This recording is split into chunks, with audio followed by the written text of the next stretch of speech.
Salut et soyez le bienvenue sur notre chaîne YouTube Cosmovision Chrétienne. Aujourd'hui, nous allons parler de la deuxième église de l'Apocalypse, l'église des Smyrne. C'est un développement très intéressant que nous allons faire tout au long de l'épître en montrant le contexte historique et en parlant en fait ce qui subissait cette église et quel message que ce texte a pour nous encore aujourd'hui. J'espère que cette prédication puisse bénir énormément ta vie. Donc, nous allons faire la lecture du texte, donc Apocalypse chapitre 2 du verset 8 au verset 11. C'est à toi, mon frère. Écrit à l'ange de l'église de Smyrne, voici ce que dit le premier et le dernier, celui qui était mort et qui est revenu à la vie. Je connais ta tribulation et ta pauvreté, bien que tu sois riche, et les calomnies de la part de ceux qui se disent juifs et ne le sont pas, mais qui sont une synagogue de Satan. Ne crains pas ce que tu vas souffrir. Voici le diable jettera quelques-uns de vous en prison, afin que vous soyez éprouvés, et vous aurez une tribulation de 10 jours. Sois fidèle jusqu'à la mort, et je te donnerai la couronne de vie. Que celui qui a des oreilles entende ce que l'Esprit dit aux églises. Celui qui vaincra n'aura pas à souffrir la seconde mort. Amen. Merci beaucoup, mon frère. Donc, comme nous sommes en train de voir les 7 églises de l'Apocalypse, donc je demanderai à Rebecca de mettre le mage en fait de cette église de l'Apocalypse que nous sommes en train d'étudier. Donc nous avons vu en fait l'église d'Éphèse, donc c'était la première église, et donc la deuxième église c'est l'église d'Izmyrne. La troisième, Pergame, Thyatire, Sardes, Philadelphie et Laodicée. C'est intéressant que toutes ces églises sont situées, ce que nous connaissons actuellement comme la Turquie. Et comme nous voyons bien de cette image, où se trouve l'île de Patmos, qui c'était là où Jean il a écrit en fait les épîtres, ou la livre d'Apocalypse entier en fait. J'aimerais parler un peu du contexte de l'église des Smyrne. Et du coup, je demanderai à Rebecca de mettre, s'il te plaît, le contexte.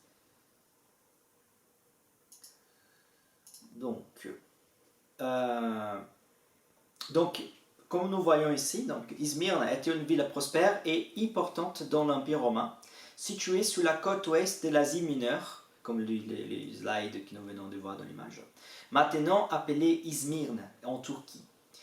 Izmirne était un centre commercial et culturel vital.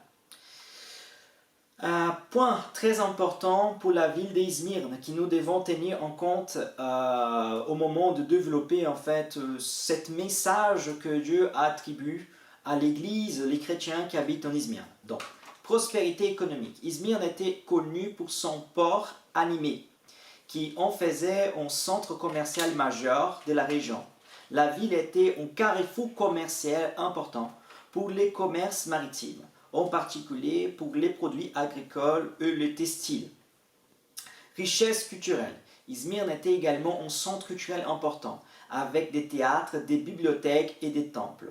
La ville abritait une population diversifiée, comprenant des Grecs, des Romains, des Juifs et d'autres groupes ethniques, ce qui contribuait à sa richesse culturelle. Ouais. Importance religieuse.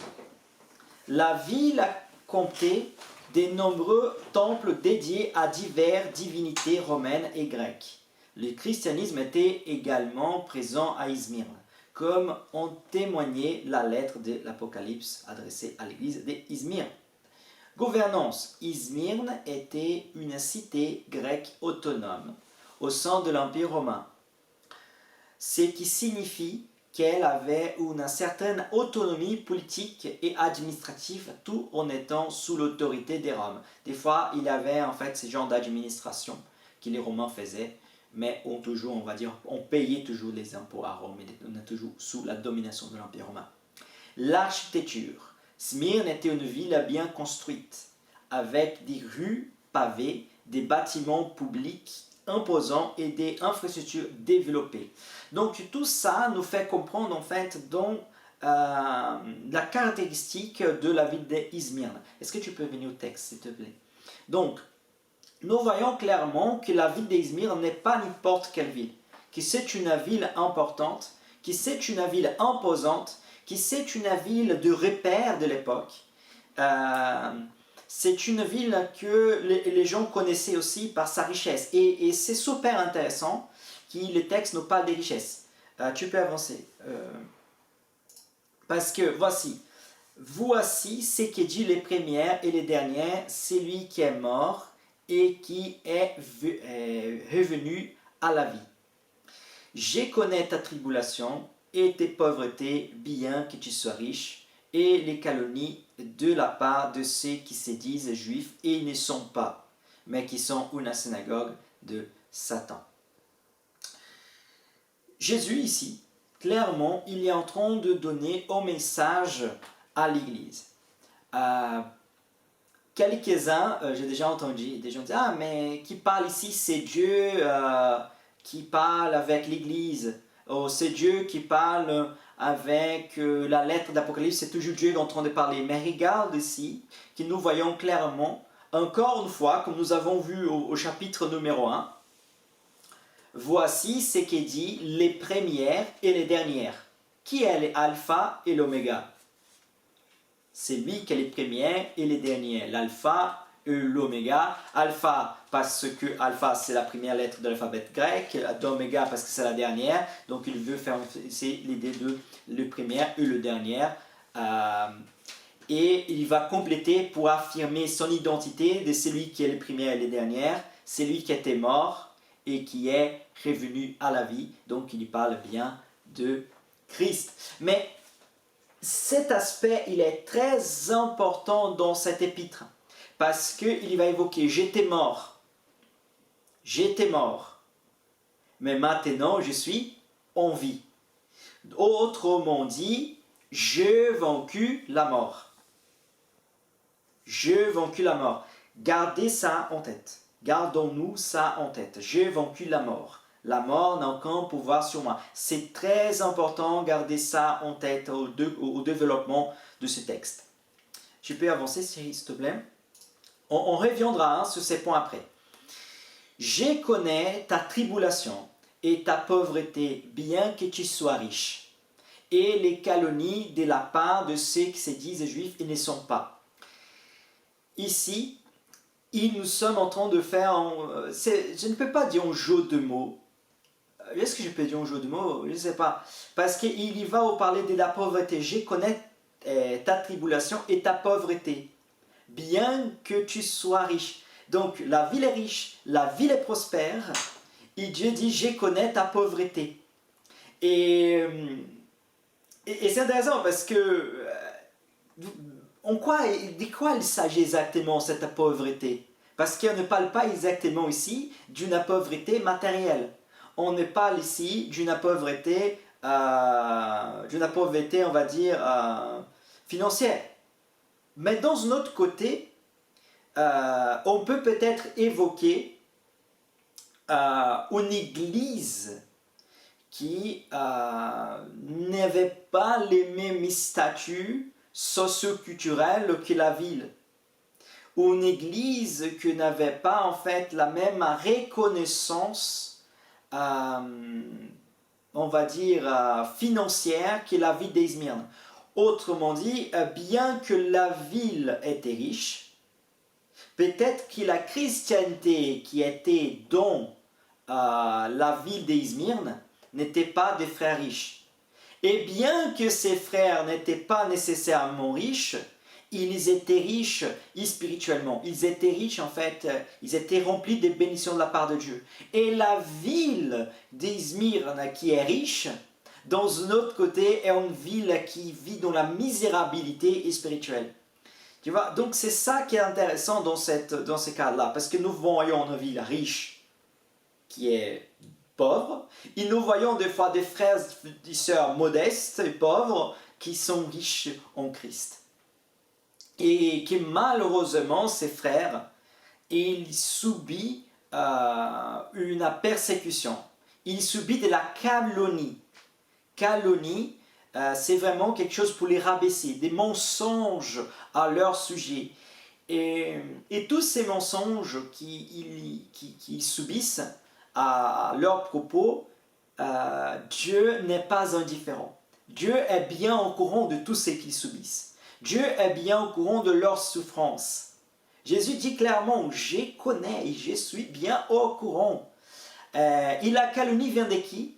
De la part de ceux qui se disent juifs et ne le sont pas. Bon, ici, il y a quelque chose qui est un peu ambigu.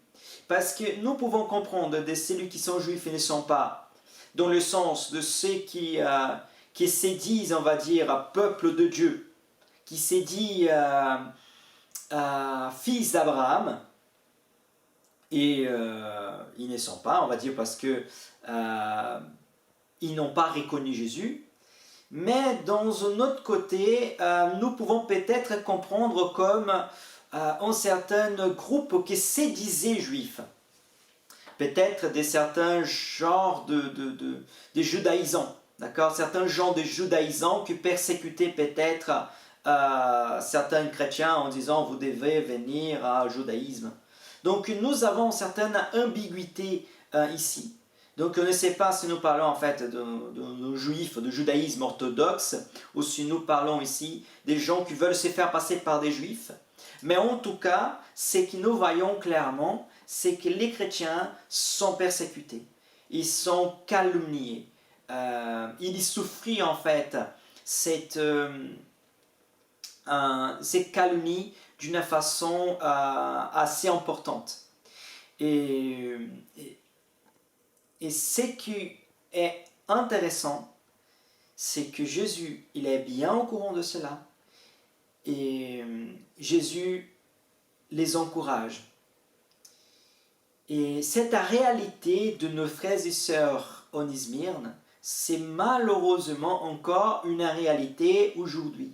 De plusieurs chrétiens au monde qui vivent en fait dans cette souffrance et dans cette persécution. On pourrait se dire que la persécution, elle était qu'à ces moments-là, qu'à cette époque-là, qu'aujourd'hui n'existe plus de la persécution, mais ce n'est pas vrai, c'est un mensonge. Aujourd'hui, nous voyons clairement la persécution, elle existe encore aujourd'hui, elle s'est fait encore présente aujourd'hui. Et nous devons avoir pleinement conscience que nous avons beaucoup de frères et sœurs qui subissent ces mal et ces persécutions.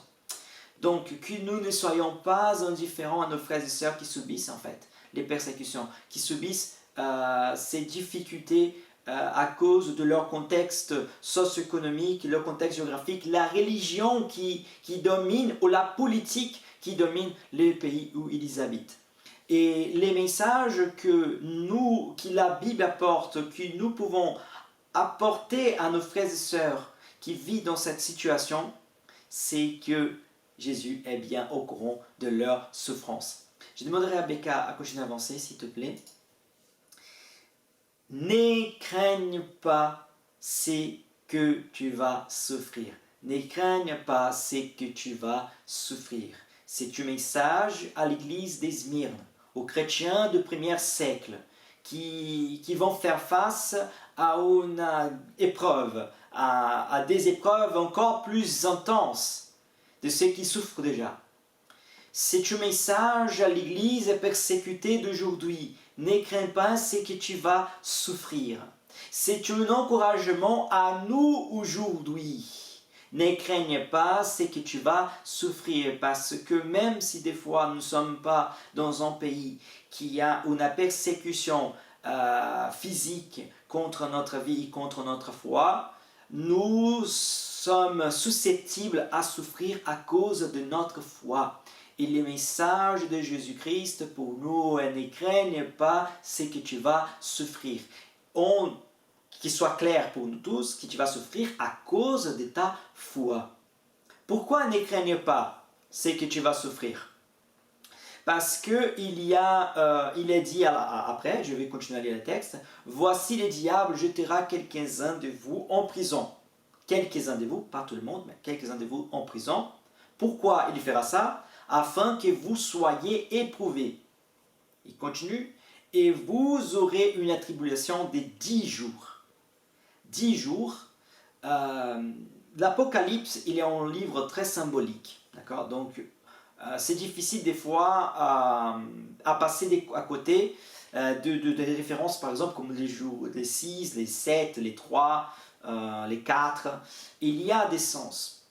C'est que nous pouvons comprendre à propos de ces 10, les mots 10 ici, Apocalypse, par rapport dans ces contextes, c'est que est quelque chose qui sera intense, mais que est limité. Donc 10 ici, autrement dit, 10 ici dans le livre d'Apocalypse et dans ces contextes ne veut pas dire 10 jours littéraires.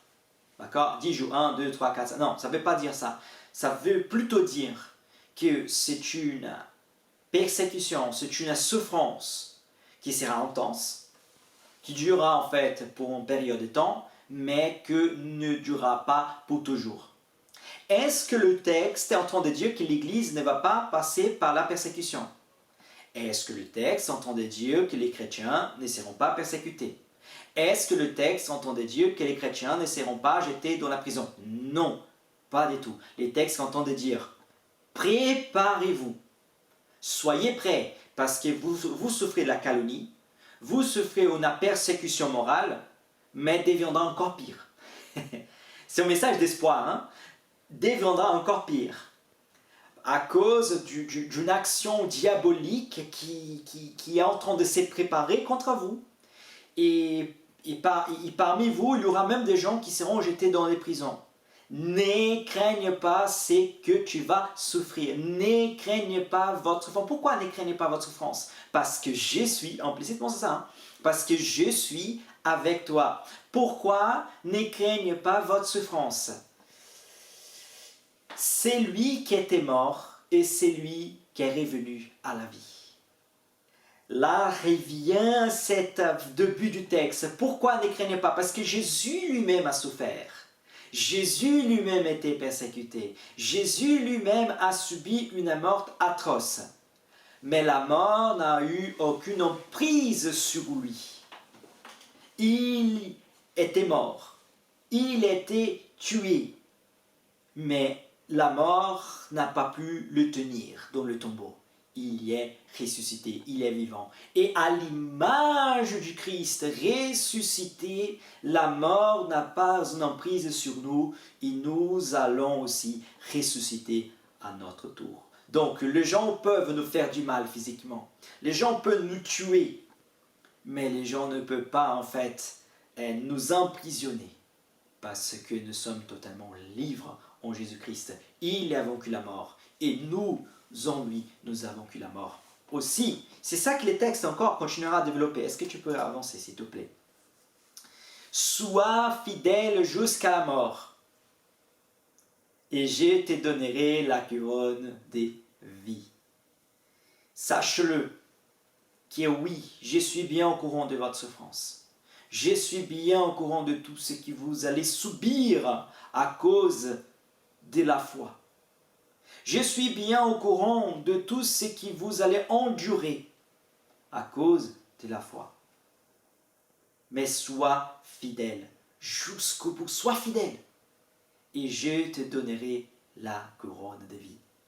C'est intéressant ici que les textes ne parlent à aucun moment que Dieu va délivrer les gens de la souffrance, que Dieu va délivrer les chrétiens de la persécution, que Dieu va délivrer les chrétiens de prison ou de quoi que ce soit d'autre. Non, les textes ne disent pas ça. Mais les textes disent que pendant ces difficultés, pendant ces moments que l'Église va vivre et que les chrétiens, au long de l'histoire, vont vivre, vont endurer en fait, il est avec nous. Et la garantie de tout ce qu'il nous dit, c'est qu'il lui-même, il a vaincu, et nous en lui, nous vainquons aussi. Il conclut ce texte en parlant, c'est lui qui vaincra, n'aura pas souffert la seconde mort. Donc il dit, je ne vous promets pas que vous n'allez pas mourir une fois, que vous n'allez pas décéder, et que vous n'allez pas vous faire assassiner, mutiler. Je ne peux pas vous promettre ça. Parce que vous allez subir des choses malheureusement atroces à cause de votre foi en moi. Mais sache-le, que vous n'allez pas subir la deuxième mort. Que vous allez vivre éternellement avec moi.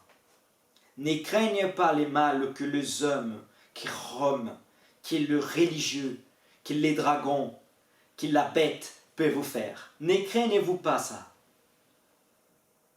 Sache-le que je suis avec vous jusqu'au bout, au siècle du siècle. Amen. On va conclure par une prière. Seigneur éternel, merci pour tout ce que tu nous as fait. Merci Seigneur pour le grand amour que tu manifestes envers nous. Que ta grâce, ta paix puisse être sur nous. Et que nous, Seigneur, même si nous sommes dans un pays qui nous n'avons pas la persécution physique, comme des frères et sœurs aujourd'hui sont persécutés, mais nous des fois, nous subissons des difficultés et des fois, Seigneur, nous souffrons à cause de notre foi. Peut-être dans certaines proportions moindres que d'autres frères et sœurs. Mais que tu puisses nous préparer, que tu puisses nous donner, Seigneur, la sagesse et discernement pour avancer et pour faire tout ce qui est, Seigneur, dans la direction de ton Saint-Esprit, pour la gloire et louange de ton Saint-Nom.